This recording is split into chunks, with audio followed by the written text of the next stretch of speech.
I think the most exciting part of this film is Christopher Lee, and there's a number of points as to why. Okay, it's definitely the biggest hype thing, I think. Yeah, Christopher Lee wanted to do it when he was approached for it, because at the time he was Dracula.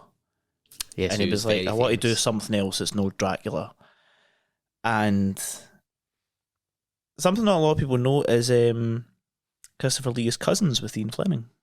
Yeah, they're related through marriage or something. Yeah, they're related. So they played golf, and he knew Ian Fleming. I think he played golf shortly before he died, and knew him that way. But another thing about Christopher Lee is Christopher Lee's led like a very fascinating life in terms of his because he was upbringing. A spy or something as well. Yeah, well, he was in the same department as Ian Fleming, which where a lot of the ideas came from. Be how they knew each other originally. Yeah, but Christopher Lee was very busy. He was actually on different branches. He wasn't just in one. So and I remember this from the Lord of the Rings things where it was talking about stabbing in the back. Stabbing. He's like, no, that's not how someone reacts if they get stabbed. And Peter Jackson went, all right, you just do you, Chris. Don't tell me. He was an RAF intelligence officer. From there, he was also part of the Special Reconnaissance Regiment, which is a branch of the Special Forces which are based in Hereford. Still very much like the SAS, operate the same thing except not the same branch. Right. He was also part of a unit called Popsky's Private Army, which were really all about just wreaking havoc in Africa, demolitions, blowing things up. Is this like a Wagner group? Is this or what? I think that was a colloquial name, but they didn't have. These were very small units, like more. Some of them were no more than 100 men. Some were like 20. So he was branched off in these different things. Is that an official thing, or is he just a renegade soldier blowing things up? Well, that kind of gets on to the next thing. This was the same unit that Ian Fleming was part of, called the Special Operations Executive. The Special Operations Executive also had that's what people knew them as, but the other term they had was Churchill's Ministry of Ungentlemanly Warfare. Oh, that's and very it turns British. out that there's a movie coming out next year, right, directed by Guy Ritchie, starring, of course, Henry Cavill. Oh, yeah, and it's all about this. So, Churchill's Ministry of Ungentlemanly Warfare, where they were all off the books. They had no ties with the British government. Everything they did was against rules of engagement. They did things that you would not expect. America had something very, very similar that went on afterwards, which I believe they were called, like, again, the nickname is like the Dirty Tricks Department. Okay. This is where they make gadgets.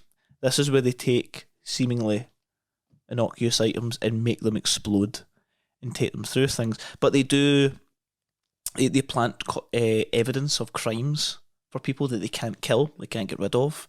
They bug places to get blackmail for people. Right. They do things like, it's almost like pranks in a lot of cases. Okay. So there was like ones where I don't know if this was the British one, the American one, where there was plans drawn up to put like itching powder or cayenne powder in like condom supplies.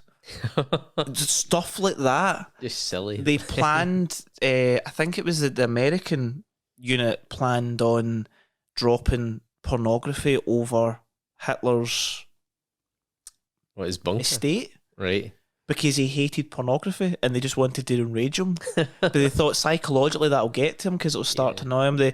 They planned on giving, this is not the British, but the American side, there was a plan to put female hormones in Hitler's food so that he would become less aggressive. Okay. And obviously less aggressive, that would then go on to like the generals and stuff, and maybe their tactics and such would change. And they actually gave the hormones to the local produce farmer, but they don't know what happened if he put it in, or they didn't work or such. They have no idea. Okay. But this department was there. Ian Fleming was part of that branch. Christopher Lee was also part of that branch. So you can see now where the gadget side comes from. Yeah. Where the sneaking about and becoming Japanese comes from. There's rumours that it's partially James Bond is supposed to be based on Christopher Lee and all that as well, or at least partly because they knew him. A lot of this is all like anecdotal. Yeah. But there is some reports come out. A lot of them were just released recently.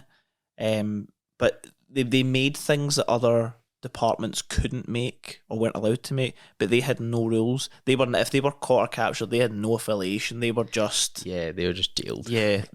that was all that happened. So